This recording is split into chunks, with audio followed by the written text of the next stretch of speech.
press record? It should be recording, hopefully. Kia ora whanau, ko Jonathan Aho, ko titarangi te maunga, ko tūranga te awa, ko Samson te hapu, and ko Taira whiti te rohi, ko Honda Odyssey te waka. Kia ora everybody. Yeah, I'm Jono, and I'm somewhat of a stand-up comedian. A million years ago, I used to be in IT. I got my first computer when I was 12. It was an Amiga 500.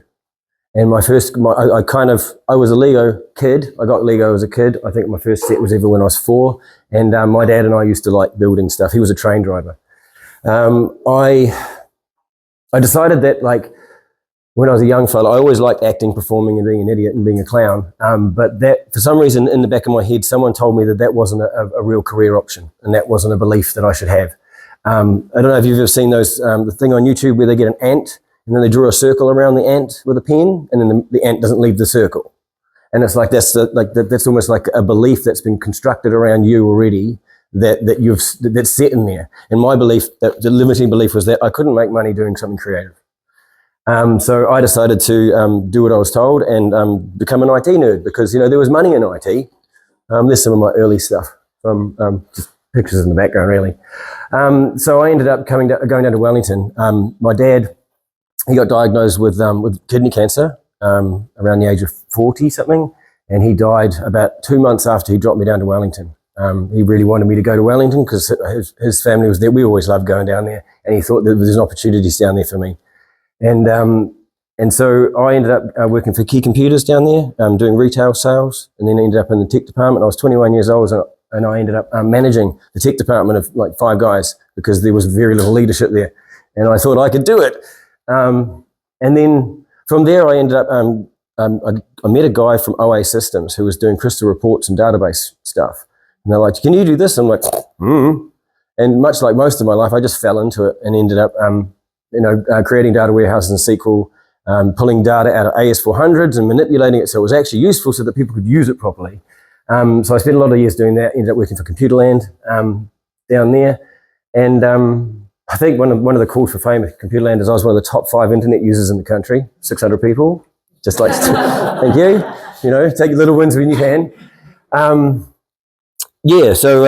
I spent most of my 20s in Wellington kind of really deciding who I was. Like, I was trying to push outside that little circle that had been drawn around me and find out where I was. I ended up as an extra on Lord of the Rings. I ended up on extra in the TV show called The Strip and various other things. And I got into stand-up comedy and improvisational comedy. And that's kind of, I don't know, where I found out that I could be myself and I could make mistakes and I could be an idiot and people would laugh and accept me as I was, you know, rather than having to perform to be something that I thought I had to be in order to keep people happy. And so I made the decision in 2003 that I really wanted to be an actor or a performer or something and wanted to go to film school.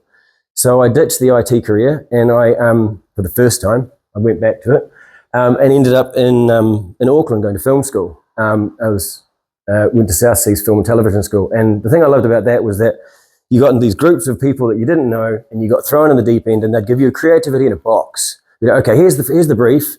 You've got to go and tell a story with looks and glances. So 2 people and all you're doing is they're exchanging looks and glances to each other, and you've got to tell a story. It's like, okay. But what I found is that the more confines you put around yourself to be creative, the better creative you can be, right? So if you've got all the limits and all the options in the world, it's very rare to get anything done because you've got too many options. Whereas if you manage to put a nice little confine, it's like, oh man, I have to use that. All right, now I'll get creative. Anyway. Oh, I didn't even write anything in there. Lorem ipsum. There you go, this is how prepared I am. That's one of the first ever builds I ever did. My dad being a train driver, we built trains. And that's one of the more recent stuff I've done. That there I found on the internet once, and I thought, that's amazing. That's 1 brick. That's 1 brick. And that's a story. So Riley 12 says it's a worm. Right, now, since being on Lego Masters and becoming like Lego famous around the world, I found out the story behind that. I found the guy that was in the store when Riley came in one morning and was building that. The story behind Riley is he spent 3 hours in the brick pit building everything. Oh, you don't like that. Oh, I don't like that. Oh, I don't like that. He spent ages. And in the end, like, are you going to put anything up on the wall, his mother says? He goes, oh, you? Worm. Worm. Single brick tells a story, right? Lego's a language. Lego's a language. So after I went to Auckland and did the film thing, I ended up starting my first company called Pahutakawa Films. Just a heads up, if you're going to use a name for a company, make sure it's something that people can spell. Jonathan Sampson at pahutakawafilms.com. Fuck off. No way, no way. Can you spell that for me? No, I can't. But yeah, I ended up making short films and music videos and doing a bunch of stuff. And, you know, because I wasn't from Auckland, I didn't have much of a network up there. I ended up, you know, I managed to make some stuff. I didn't make any money and ended up becoming a bartender and a drunk, you know, as you do. And then I kind of got sick of that after about 4 years up in Auckland because it wasn't Wellington. I spent 6 years in Wellington, and Wellington was like this giant big village, you know. You were surrounded by, everything was there. You had the suits, you had the weirdos, you had the hippies, you had everybody in the one place, and they all had to get on regardless, right? It was like a big village where everybody was there. Went to Auckland, it was like a whole bunch of disparate villages that hated each other. We're like, oh my God, you're from over there, I'm going to go sit over with these guys. It was very odd. And being from Gizzy and being like, oh, sweet ass bro, everybody's a friend and cousin, sure, it was just, you know, bizarre. So after 4 years in Auckland, I kind of got burnt out. Probably the drinking did it. And I went back to Gizzy because I thought, you know, go back home, you know. You can take the Gizzy out of the boy, but you can take the boy out of Gizzy, but you can't take Gizzy out of the boy. More pictures? Oh, right. So when I went back to Gizzy, I ended up meeting my now ex-wife, Laura, and I was working at Harvey Norman in the IT department. And I'd been through a bit there before meeting Laura, actually, that I got back to Gizzy, I wasn't sure what I was going to do, and then I ended up doing radio advertising because I heard this ad on the radio saying, do you reckon you could sell thin air? I was like, I'll give it a go. And I ended up working for MediaWorks for a few months. And then I got to meet all these other people doing their own business because my job was to go around there and explore what their business was and find out how I could sell their business to them and, you know, grow them. And I was like, all these people are working for themselves. They got no bosses. They got no KPIs they have to keep. Or if they do, they have to make them themselves. And I'm running around doing this for what? Nah, fuck this. So I decided that I didn't want to do that. And I thought, well, I'll try business again. And so there was a fast food business in Gizzy called Rainbow Fast Foods. And when I was a kid, it was the staple fish and chip shop. Everybody went there, everybody got their all sauces, which is tomato, tartare, and garlic all on the sauces at once. Sounds horrific, but it's amazing. It is amazing. It is amazing. But yeah, Rainbow Fast Foods was a bit of an icon, but the people that had bought it after the people that ate it and ran it really well had dived it into the ground. And so I had a brilliant idea of, I could do this. And then a friend of mine whose parents had just won Lotto gave me $10,000 to buy this business. I was like, okay. So next minute, I'm cooking fast food, doing bits and pieces in the middle of a recession. And then I didn't recognize how badly the reputation was damaged. I didn't do my research. And, you know, we limped along for about 12 months. And in the end, we had to close the doors because it wasn't viable because the plant was set up to do like turnover of 1,500 a week. And it was doing like 500 a week. So, you know. Anyway, that was the second business. A third business, I ended up going back into IT with Fujitsu, doing, you know, running around fixing printers and shit like that, and then decided that I didn't want to do that anymore and that I could do it for myself. So I ended up becoming an IT guy at home in Gizzy, just with Samson IT. So I was running around fixing people's computers, mostly old people, and removing viruses and stuff like that. And I did that successfully for 3.5 years, which is the longest job I've ever had and the longest business I've ever had. And the only reason I had to close that was because, well, at the end of that, my mental health I was a mess. I was in a marriage I didn't like. I was in a job I didn't really, I was good at, but it wasn't serving me. It wasn't driving my thing. And I was just driving myself mental. And a lot of my past trauma and childhood, you know, all my previous shit had come into the surface in my current relationship. And instead of dealing with it, I ran away from it. And my marriage split up and I went back to Wellington again because, you know, that's where I found myself. The first time, so I thought I'd find myself again. But this time I'd actually just recently been to a 54-hour startup weekend in Gizzy. And the idea was that you go in there, you pitch an idea to a group of people, and if they didn't want it, it didn't get thing, but you picked a group and, you know.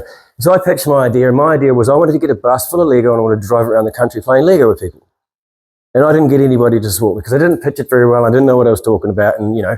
And all these groups were forming, and I was like, oh, these are wonderful ideas, but I don't want to do any of them because I really want to do this thing that I've done, because I worked out what my ikigai was.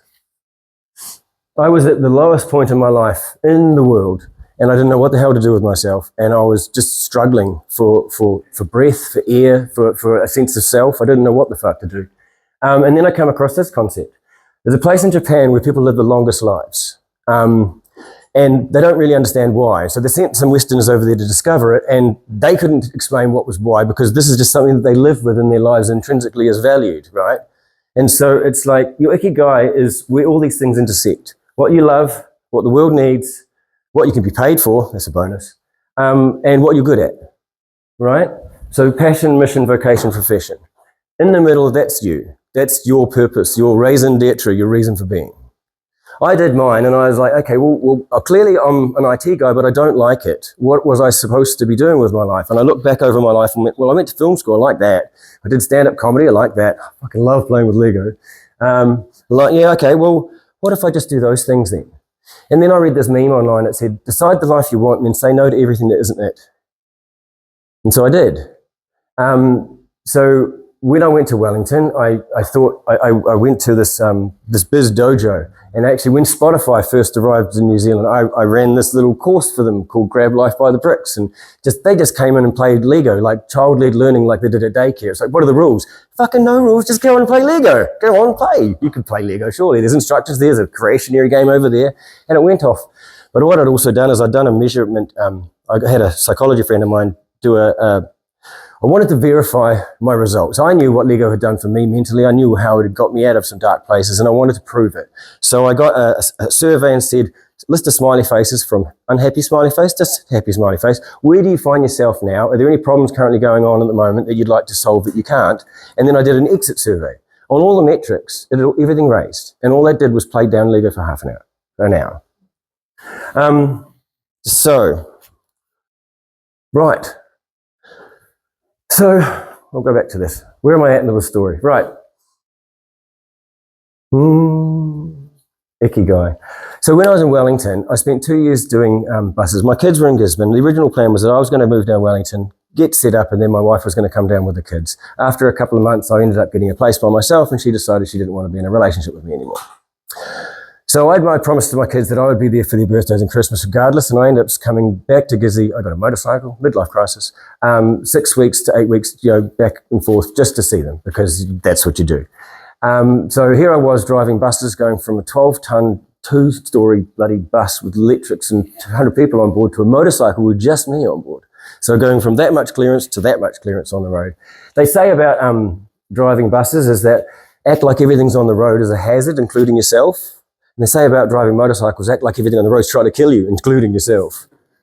But yeah, I love driving buses in Wellington. Have you ever been to Wellington? Manners Mall? We used to call that the bowling alley. In the last 10 years, there's been 31 deaths in the bowling alley. But accidents, not a single bus has been injured. I always found it funny, right, that it would say, bus hits pedestrian. It's like, where was the pedestrian? Oh, on the road. Oh, right. Okay. I was talking to one of my mates on the bus service, this is a side story, and I said, oh, how are you? He goes, oh, man, I hit someone the other day. I was like, oh, my God, are you okay? What happened? He goes, oh, well, I was parked at the lights, and 2 people walked into the side of my bus. I'm like, were they on their phones? Yes. But how does that happen? Who knows? Anyway, sorry, where was I going? Right. So after the buses, I decided 2 years of buses, they said the next Christmas. So if you haven't worked last Christmas, you have to work this Christmas. And I was like, I promised my kids. So I went to the doctor and said, can you just sign me off? And they did. And I got to see my kids. And then after that, I wasn't sure on the buses anymore. I decided I wanted to get back into creativity, went up to Auckland to try and get some acting work and stuff like that. And then I came back to Gisborne on March 22nd for my son's birthday. And then 3 days later, lockdown happened. And so I ended up staying in Gizzy, obviously, and I got to spend time with my boys, and I got to like it again. And then I was like, oh, I don't want to leave this again. And yeah, I know there's heaps of creative opportunities everywhere else, but I want to be with my kids, so I'm staying here. So I ended up getting a job back at Harvey Norman. And then one day on the way to Harvey Norman, I'd been having trouble going to the toilet. And so I went into the doctor to get a scan, and turns out it wasn't constipation, it was cancer.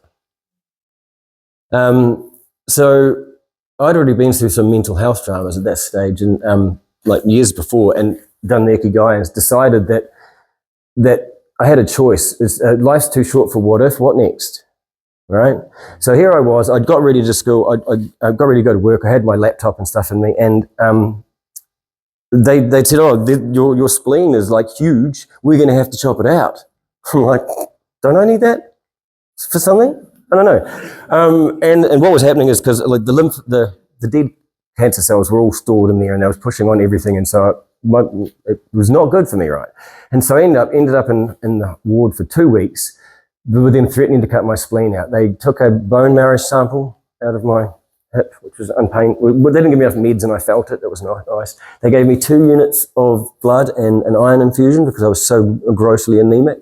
And I didn't even realize I was ignoring my symptoms, I guess, because I wasn't really in tune with my body and where I was at. And yeah, so I sat there, and I remember reading a Reader's Digest when I was a kid. Reader's Digest. And it talked about this guy that had been diagnosed with a terminal cancer, and he had 6 weeks to live. And the doctor said, go home and tell your friends and family goodbye. It's over. And he said, I don't believe that. Laughter's the best medicine. He went down to the local video store and got out all the comedies he could, went home and watched them back to back to back. 6 weeks later, he goes back to his doctor, and they're like, the tumor's shrunk in half. We can operate on this now. He goes, I don't need that. I'm going to go back to my comedy. Sure enough, he cured himself. It was a Reader's Digest story, you know. Who can tell whether it's true or not? I believed it. That was the important bit. I'd stretched outside my circle, and I'd stepped outside the box. And I decided that I'd been the mental health journey. I'd done this. I'd been the ADHD diagnosis, all that other shit. And I decided that I was going to beat this too. So I did the chemo, 6 months of chemo. I got the Diet Coke of chemo because I didn't lose my hair. Well, except for the stuff I've already lost. It was really unpleasant, horribly unpleasant. So every 6 weeks you'd go in and you get another treatment, and they'd poison you just enough so that you couldn't taste anything but metal, and that you felt like you'd had a hangover for 3 weeks. And then by the time you got better from that, they'd go in for another injection, another round of thing. And you're sitting there for 3 hours getting injections, you know, all this. And of course the nurses are all wearing this plastic cover because it's a cytotoxin. They're not allowed to get it on your skin. The irony, right? So anyway, I did 6 months of the chemo and that, and then about a month, it was July, I think was the last one, and then August, I saw this thing on Facebook, said, do you want to be a Lego master? And I was like, shit, yeah, that sounds amazing.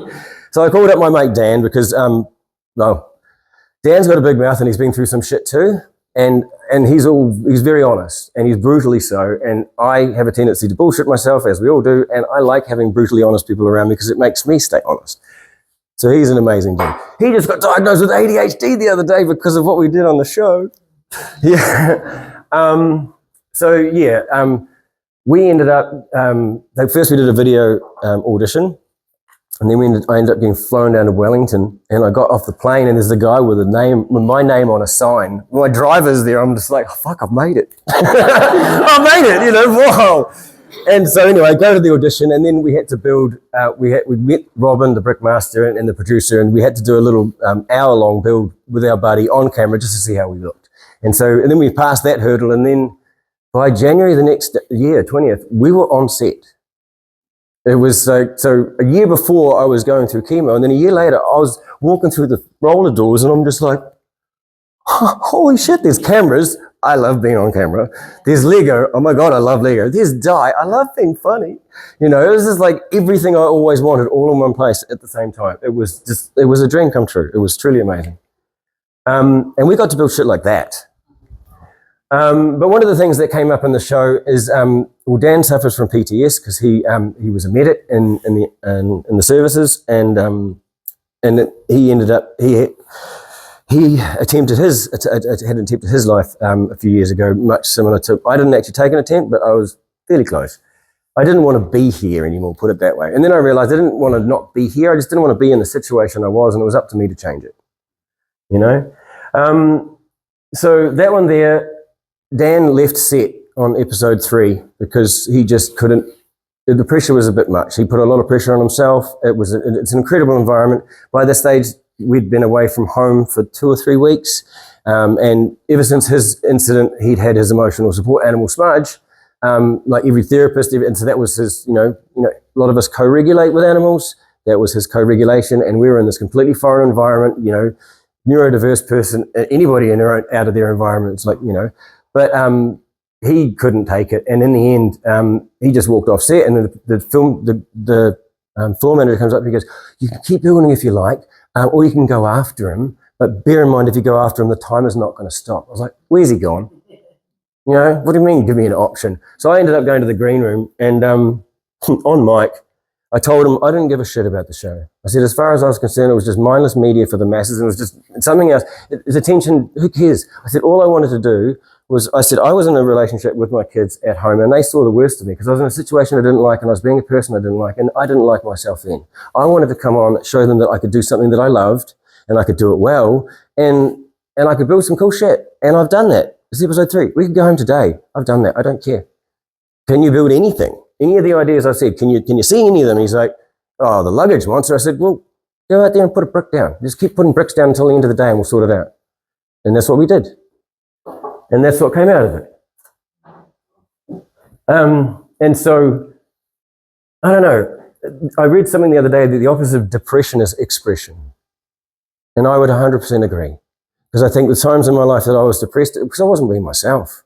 I was pretending. I was trying to live up to the Joneses. I was trying to get the wife and 2.4 children and the white picket fence or the normal job or the, you know, insert, you know, bullshit, the placate bullshit here. That there is probably the proudest thing I've ever done. My dad and my granddad, both dead now, both cancer, different cancers. A lot of cancer in my family. That's my grandfather and that's my dad. That's the WO165, which is a steam train from Gisborne, which was a playground outside Olympic pool. And then it got taken down and they stripped it back to nothing and they restored it and now it goes again. And that was a bungee challenge. So that was also, that's episode 4. It's available on demand. I do recommend you watch it. We won. Spoiler. We won that episode anyway. Here's my mate Dan. This one here, this thing here has proven to me that I'm an artist and that art can reach everybody and never be, the expression, never underestimate the power of a small group of people in a room to change the world, because ultimately that's the only thing that ever has. There were 10 of us in that room.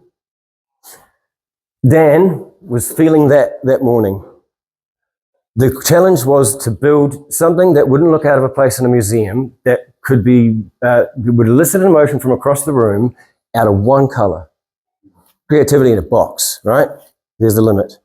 I was just like, normally I'm the ideas guy. I was so proud of my ideas. I was like, cocky little girl. And then I had nothing. I was blank. And I was just like, And Dan was just like, "Could you build this?" And he just hand sketched a man sitting on a chair with his head in his hands. And I said, "What, you build the chair, I'll build the man?" He goes, "Yep." I said, "Yep." 12 hours later, that happened. And then 12 months later, it got aired in the UK because it's on in the UK. It's actually on Spain now. A guy from Brighton Bricks on Instagram reached out to me and said, "Oh my God, you guys, I've been doing Lego and therapy stuff for 4 years, and what you guys done is exactly what I've been trying to say for the last 4 years." And I'm like, huh? But how? In that moment, all I was trying to do was build something cool with my friend and trying to express myself in a way that I knew how because I'd done it, you know? And that was the best time. So right, the Lego Masters. Day 1, you turn up, you get dressed up, you get mic'd up, you get made up, and you get kicked out on set. You get to play Lego. You're problem solving the whole time. It's like, you've got to build this with this. It's like, okay. And then you get breaks, of course. So 3 hours in, it's like, stop, right, hands off, go feed, look on the internet, Lego, come back, build more Lego, break, Lego, go have lunch, talk Lego with the guys, go home in the van, talk Lego, go have dinner, talk Lego, go practice Lego at home because you've got practice Lego at home. And then you go to sleep and you dream Lego and you wake up in the morning, you eat Lego. No, you don't eat Lego. Don't eat Lego. And so, but the thing is, I didn't have to worry about anything. I was catered, I was fed, I was clothed, I was picked up. I didn't have anything to think about but Lego. It was the most amazing experience in the world. I didn't even have to clean up after myself. There were these brick monkeys that come running out and scurrying and pulling shit out. It was amazing. But that was the coolest time. So on the first 2 days, that's what the brief was. On the third day, it was hero shots. So what you go in and your piece of art is sitting in the middle of a well-lit room, all the lighting guys are coming and everything's perfect, there's a big boom arm and you're just sitting there going, do you see this shit? This is insane. This is just silly. Right. That's the winners from season 1, Lego Masters. He's pretending to look like that. He's really not that stupid. That's the season 2 Lego Masters, and my son finally meeting real Lego Masters and being really stoked. And that's the old Spider-Man, metaverse thing. Had to do that. Since Lego Masters, wow, my life has just been surreal since the day I walked out on set. Like, honestly, because I shared my story and was vulnerable and was real, authentic on a medium where people generally aren't, so was Dan, the number of people that have come up to me and thanked me for sharing my story and then shared their own stories, it just makes, it's humbling that all you have to do to connect to other people is be yourself. Just be yourself. Just be your authentic, true self. And it's amazing how every time you just turn up and just be present, it's amazing how much you can impact other people and how much impact other people can have on you.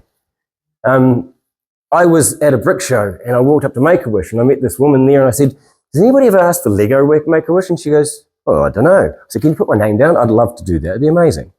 And then a year later, she called me out of the blue. And I was like, "Oh, I thought you forgot about me." I've got this kid. His name is Joseph. He's from down South Island. I'm going to fly him up. It's Porsche's first Make-A-Wish. Where he'd like to meet a Lego master and he likes dinosaurs. I'm like, sweet. So we're going to take you to the Relics Museum and we're going to go backstage. We're going to see dinosaur bones. I'm like, whose Make-A-Wish is this? This is amazing. So my sister made this lovely shirt for me, which I got to wear. And I got this cool t-shirt, which it was a Legosaurus, had a Lego dinosaur bricks on the back. And it was an amazing experience. I got to sit in a brand new Porsche and I got to peel the sticker off the dash. Oh my God, that feeling, I'll never forget that. I'll never forget that. So that was an amazing opportunity. And that was just because, again, I got to share my passion with someone and it got to rub off on someone. That there, my little version of the man on the chair, I was down in Dunedin for their brick show, which happened to be a weather event. And after coming from Gisborne, I was like, this is nothing. Should see Gabriel. They've got the Relics exhibit going there, and so they were looking for people from the community to put Lego in so that they had an exhibit for people that couldn't afford to go and see the Relic stuff. And I said, "Well, do you want this?" And they said, "Oh yeah, we'd love to put that on display." And then a week later they said, "Hey, can we put it on display in the middle of the mall in town with like thousands of people every day with your QR code and your business?" I'm like, "Yes, you can." Sure. So that happened. Those are my fantails. They were in a museum in Christchurch. I've got art. I've had art in museums. It's bizarre. This is what I do now. There's some tukutuku panels over there. I got a bunch of bricks and decided to build stuff. On Lego Masters, we cautioned for doing anything too cultural because the cultural advisor said we might offend some people, which is fair enough. But then when being from Gizzy, I was just like, okay, well, I'll build some shit and go and ask the locals. And they were like, "Bro, keep going. We love it, And that's what happens when you get a huge big box of black Lego bricks and you don't know what to do with it. You build a giant Lego brick. Right. Commissions. I got paid to build that. So I met a guy who was doing stuff for City Rail Link up in Auckland. And I don't know if you know about that, but they've got a bit of a PR problem. So they wanted to kind of increase their profile a little bit. And they said, "Could you build us a train station?" I'm like, sounds boring. I said, "Can I build you a logo?" And they said, "Oh, we'll have to ask." And I said, "Okay, fair enough." I asked the artist and all the rest of it. And I was like, I felt like a bit of an imposter. I'm non-Māori, clearly. But then when the guy that actually designed the original toropa saw mine, he goes, "But you are Māori, look at that." It's like, I'll take that. But yeah, so that was just like, I don't know. One of the things I've learned though is that learn the rules like a pro so you can break them like an artist. I've been in business so many times. I've tried to send 7-day invoices as a small company expecting people to pay them. That job there, government department, right? I said, sure, I'll do it. 50% up front, 50% on delivery. They said, okay. I sent my invoice. They paid within 7 days. Life's not too bad. More lorem ipsum. That's an exhibition that I had in Gizzy. That's the first ever Lego exhibition I've ever had. And that there was the Māori mental health space that pulled me out of the darkness when I was in the worst. I was in there, I'd been diagnosed with depression, anxiety, body dysmorphia, and in the end, the doctor said, you're ADHD. I went in there going, Eda, bro, you're taonga. You know, you're treasure. You're not a label, you're you, and you don't fit, and it's because the system's fucked. So refit it. So I am. One of my favorite pictures before I ever left my house with my kids, I had to recreate it. They're little monsters, but I love them dearly. Don't eat the Lego. I don't know what's our time like. There's heaps more I could have said. I'm sure you've heard enough. Grab life by the bricks. I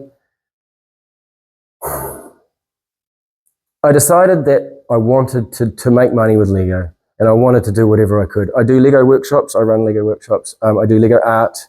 I do Lego talks. I go to Lego shows. Recently I've had an opportunity. There's a retiring photographer in Gisborne, and I've been working for him as an assistant for a number of years.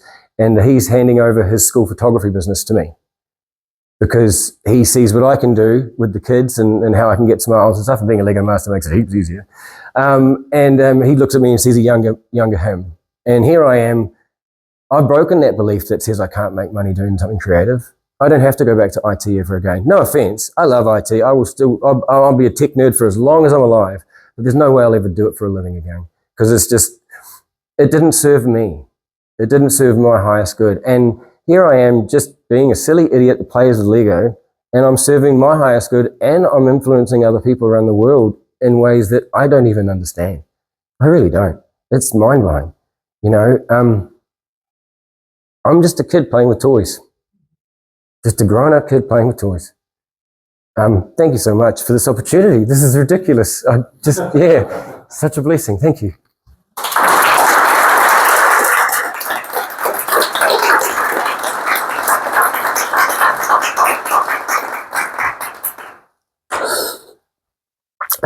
Thank you. Hey, thanks everyone. Yeah, wow. Good start. Oh, yeah. Inspiring.